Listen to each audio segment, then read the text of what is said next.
Guys हमें पता है हम हमारी इस फिजिकल रियलिटी में वही चीज़ें क्रिएट कर सकते हैं, मैनिफेस्ट कर सकते हैं जिनसे रिलेटेड हमारे अंदर बिलीव्स हैं।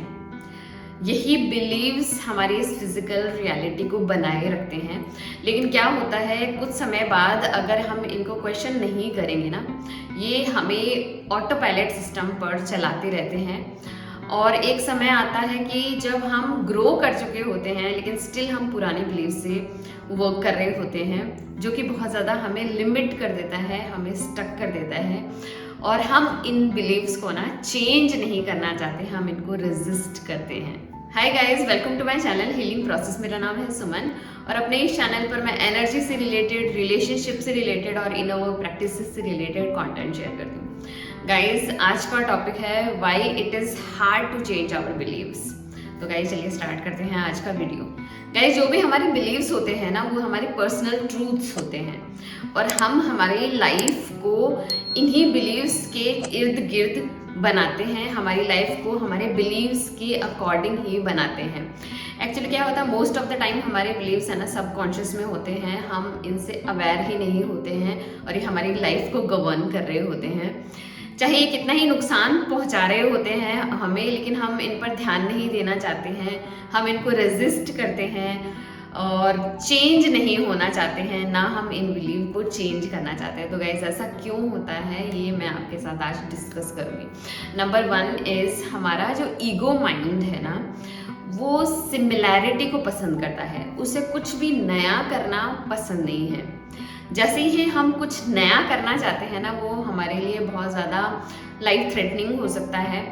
तो हमारा माइंड क्या करता है कि नहीं चाहता कि हम किसी डेंजर में फंस जाएं, किसी प्रॉब्लम में फंस जाएं। इसलिए ना हमारे अंदर वो फियर लाता रहता है। कुछ भी नया देख के हम बहुत ज़्यादा डर जाते हैं और हमारी ईगो माइंड को पता है जब हम डर जाएंगे ना, तो हम कोई भी नया काम नहीं करेंगे, हम पुराना वाला ही काम करते रहेंगे। और हमारे ईगो को तो वो पुराना काम, फैमिलियर काम, सिमिलर काम है ना, बहुत ज़्यादा अच्छा लगता है और सेफ लगता है। तो हमारा जो ईगो माइंड हमें सेफ रखना चाहता है, इसलिए कुछ भी नया नहीं कर पाते हम। और कुछ भी नया करना डेंजर डेंजर डेंजर शो करता है, बहुत ज़्यादा फियर फियर फियर डेवलप करता है।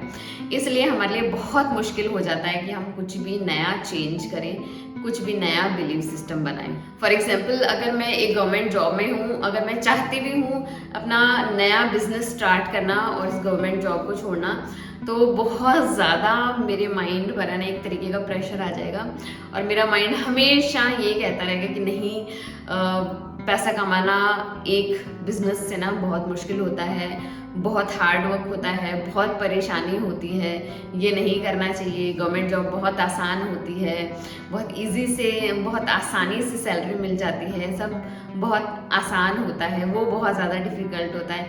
इस तरीके से जो कंपैरिजन हम करने लग जाते हैं ना अनकॉन्शियसली, तो हमारा ईगो माइंड हमें यही शो करता है कि that is dangerous but this is safe, इसलिए हमारे लिए ये चेंज इतना ज़्यादा डिफ़िकल्ट होता है। नंबर 2, अगर किसी भी नए बिलीफ के रिगार्डिंग हमारे अंदर कोई पेनफुल, शेमफुल या नेगेटिव मेमोरी है या कोई नेगेटिव मीनिंग हमने नए बिलीव को दे रखा है ना, तो भी हमारे लिए ये बिलीव को चेंज करना बहुत ज़्यादा मुश्किल हो जाएगा। हम चाहे कितना भी कोशिश करेंगे, हम हमारे लिमिटिंग बिलीव को छोड़कर नया बिलीव चूज़ ही नहीं कर पाएंगे, क्योंकि नया बिलीव हमें पेन, नेगेटिविटी और शेम दिखाता है। फॉर एग्जाम्पल, जब मैंने अपनी गवर्नमेंट जॉब में रहते हुए पेड क्लाइंट्स लेने का सोचा ना, तो मेरे दिमाग में ना बहुत सारी ऐसी चीज़ें आने लग गई जो कि बहुत ज़्यादा अनकंफर्टेबल थी कि ये बहुत ज़्यादा हार्ड वर्क है, बहुत ज़्यादा परेशानी मुझे होने वाली है, क्योंकि मैं टाइम नहीं मैनेज कर पाऊँगी, मैं अपने बच्चों को नहीं देख पाऊँगी, मैं अपने इन लॉज को नहीं देख पाऊँगी, जो कि बहुत ज़्यादा इम्पॉर्टेंट है मेरे लिए। बच्चे बहुत छोटे हैं, मेरे इन लॉज बहुत ज़्यादा एजड हैं, तो मेरी सेल्फ रिस्पॉन्सिबिलिटी है। अगर मैं इस रिस्पॉन्सिबिलिटी को नहीं निभा पाऊँगी तो मेरे लिए बहुत ज़्यादा शेमफुल एक्ट होगा और बच्चों को इस तरीके से देखना मेरे अंदर बहुत ज़्यादा पेनफुल एक्सपीरियंस देता है। तो इन्हीं हर्टफुल या शेमफुल फीलिंग की वजह से मैं बहुत मुश्किल से अपनी कोचिंग को स्टार्ट कर पाई। मुझे बहुत ज़्यादा रेजिस्टेंस मेरी लाइफ में देखना पड़ा, बहुत ज़्यादा रेजिस्टेंस मेरे सामने आया क्योंकि इसके पीछे का मीनिंग जो मैंने दे रखा था ना वो बिल्कुल भी पॉजिटिव नहीं था।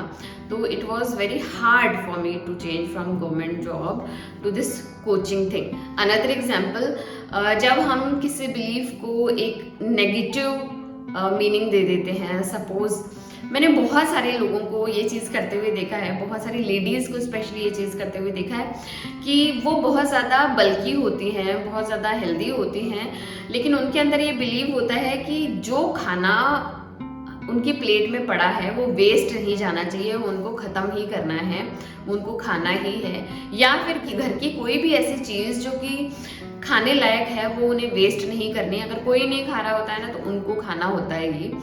और मैंने इसके बारे में ना बहुत ज़्यादा सोचा, तो मुझे ये पता लगा कि उनके अंदर ये बिलीव है कि कुछ भी वेस्ट नहीं होना चाहिए। वेस्ट होता है इट मीन्स बहुत गलत है वो।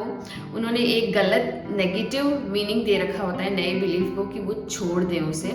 तो छोड़ना उनके लिए पॉसिबल नहीं है, जो कि एक नया बिलीफ है, क्योंकि उन्होंने उस बिलीव के पीछे ना एक नेगेटिव मीनिंग दे रखा होता है। अगर वो उस खाने को छोड़ देंगे इट मीन्स वो खुद को बहुत ज़्यादा बुरा फील करवाएंगे। बट गाइज सीरियसली कुछ लोग तो ऐसा करते हैं, लेकिन कुछ लोग ऐसा भी करते हैं ना, छोड़ देते हैं। मैं खाने को छोड़ देती हूँ, मुझे ऐसा लगता है कुछ भी वेस्ट नहीं होता।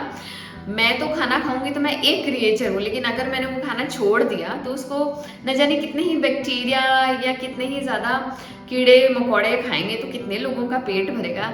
तो यहाँ पे वेस्ट कहाँ हो रहा है, एक्चुअली वो तो डिकम्पोस्ट होकर हमारी मिट्टी में ही जा रहा है, हमारी मिट्टी को ही फर्टाइल बना रहा है। तो ऐसा तो कुछ है नहीं, लेकिन ये बिलीव मेरे लिए वर्क कर रहा है, उनके लिए बिलीव वो वर्क नहीं कर सकता, क्योंकि उनके लिए ये मीनिंग जो उन्होंने खुद दे रखा है ना ये बहुत ज़्यादा नेगेटिव है।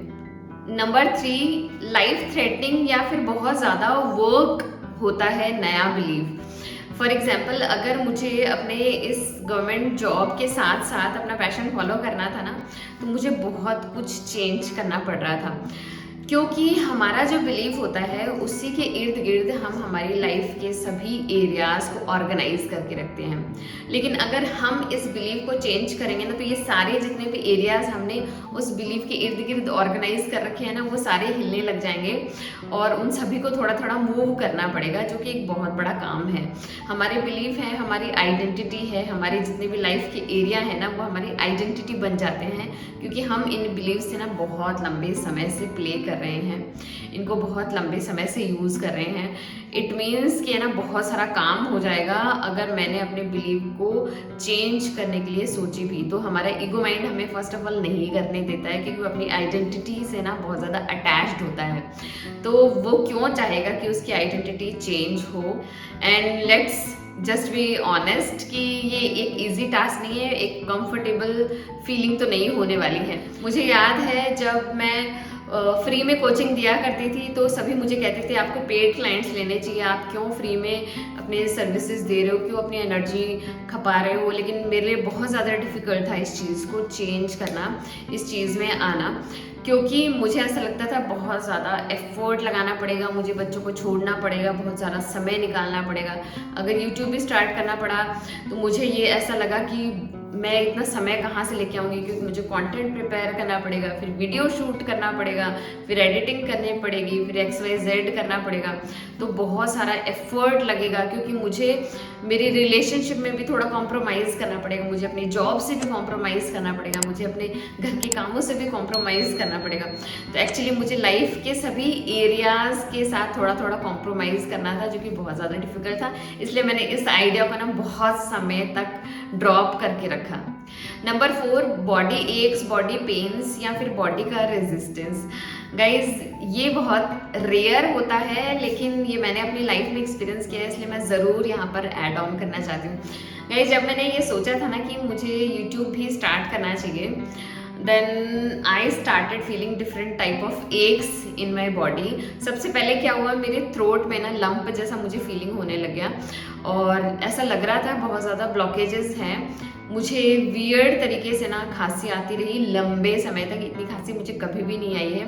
थ्रोट से रिलेटेड मुझे जितनी भी प्रॉब्लम हो सकती थी ना, उस टाइम मुझे सारी प्रॉब्लम्स हो गई थी। आप मानोगे नहीं, जब मैंने फर्स्ट वीडियो बनाया था ना, मैंने इतना खांस के वीडियो बनाया था, मैंने इतनी दवाइयाँ लेके वीडियो बनाया था, लेकिन जब मैंने इस एफर्ट को कंसिस्टेंट रखा ना, तो ये एक्स और ये पेन्स भी धीरे धीरे चले गए। एक्चुअली होता क्या है, हमारे जो बिलीव्स होते हैं ना, ये हमारी इस बॉडी में इनग्रेन्ड रहते हैं। तभी तो हम कहते हैं कि हमारे जो बिलीव्स है ना, हमें एम्बॉडी हो गए हैं। हम कोई भी थॉट होता है, अगर उसको एम्बॉडी कर लेते हैं ना, वो हमारा बिलीव्स बन जाते हैं। तो ये अगर बिलीव्स हमारी बॉडी में हैं और ये हमें लिमिट कर रहे हैं, या फिर हम इनको चेंज करना चाहते हैं ना, तो बहुत सारा रेजिस्टेंस ये बॉडी ही आपके लिए क्रिएट करेगी, जो कि बहुत सारे आपको डिजीजेस, एक्स और बहुत अनकंफर्टेबल फीलिंग भी सरफेस लेवल पर आ सकती है। तो गाइज इसको भी ज़रूर ध्यान में रखिएगा जब भी आपको बिलीव चेंज करना हो ना, तो इस चीज़ को भी आप कंसिडर कर सकते हैं। अगर ऐसा होता है देन इट्स क्वाइट नॉर्मल, कुछ भी अनयूजुअल नहीं है, बहुत नॉर्मल है। तो गाइज ये थी मेरी पर्सनल 4 रीज़न जिसकी वजह से ना हम हमारे बिलीव को चेंज नहीं कर पाते हैं, उन पुराने ही बिलीव्स में पड़े रहते हैं। बट गाइज पुराने बिलीव्स में जो कि हमें लिमिट करके रख रहे हैं, तो कोई सेंस नहीं है उनको ज़्यादा लंबे तक उनसे वर्क लेना, क्योंकि हमारी लाइफ ऑफ कोर्स स्टैग्नेंट हो जाएगी, हम खुद को ग्रो नहीं कर पाएंगे। तो जब अगर बिलीव एम्पावरिंग नहीं है ना, तो ऑफ कोर्स हमें उनको चेंज करना है। तो इसके लिए हमें एक स्ट्रॉन्गर वाई चाहिए कि हम क्यों ये चीज़ करना चाहते हैं। अगर ये वाई हमारा हमें पता होगा, हम क्यों कर रहे हैं, then this will be very easy for us. Resistance बहुत ज़्यादा कम हो जाएगा। सेकेंडली कि एक्नॉलेज कीजिए हमारा जो ईगो माइंड है और जो हमारी बॉडी है ना, वो सिर्फ और सिर्फ ये रेजिस्टेंस क्रिएट कर रही है ताकि हम सेफ रहें। हमारे माइंड और बॉडी को ऐसा लगता है कि अगर हम कुछ भी नया करेंगे तो we will be in danger. तो फर्स्ट ऑफ ऑल एक्नॉलेज करना है इनका कंसर्न, कि इतना ज़्यादा कंसर्न क्यों है। हमें हमारी ईगो माइंड को, हमारी बॉडी को शो करना है कि कुछ भी नुकसान नहीं होने वाला है, एवरीथिंग विल बी गुड। तो इसलिए हमें बहुत स्लो जाना है। जितना स्लो हम जा सकते हैं ना, उतना स्लो चेंज होना चाहिए, ताकि हमारा जो माइंड है ना हमें रेजिस्ट ना करे। हमें टाइम टू टाइम हमारे ईगो माइंड को समझाते भी रहना पड़ेगा कि क्यों हम ये नया काम करना चाहते हैं, क्या रीज़न है। अगर हम ये नया बिलीव हमारी लाइफ में चेंज कर लेंगे ना, तो कितनी ब्यूटीफुल हो जाएगी हमारी लाइफ, कितनी इजी हो जाएगी हमारी लाइफ, कितना सेफर हम फील करेंगे और कितना कम एंशियस हम हो जाएंगे, कितनी हैप्पी हो जाएगी हमारी लाइफ। तो ये सारी चीज़ें हैं ना, हमें ये सारी रीजनिंग हमारे ईगो माइंड को समझानी पड़ेगी। टाइम टू टाइम जब भी हम हमारा बिलीव चेंज करना चाहते हैं ना, तो हमें जर्नलिंग करनी चाहिए, ताकि हमारे इस ईगो माइंड को पता चले कि हम ऐसा क्यों कर रहे हैं। अगर हम हमारे ईगो माइंड को सब कुछ बता के रखेंगे, देन जो ट्रांजिशन है ना बहुत इजी हो जाएगा, बहुत सेफ हो जाएगा। इसमें शायद आपकी एक्स पेन्स भी सरफेस लेवल पर ना आए। तो गाइज आपको आज का वीडियो कैसा लगा? अगर अच्छा लगा तो प्लीज़ लाइक कीजिएगा, मेरे चैनल को सब्सक्राइब कीजिएगा। मिलते हैं ऐसी इंटरेस्टिंग वीडियो में, तब तक के लिए बाय।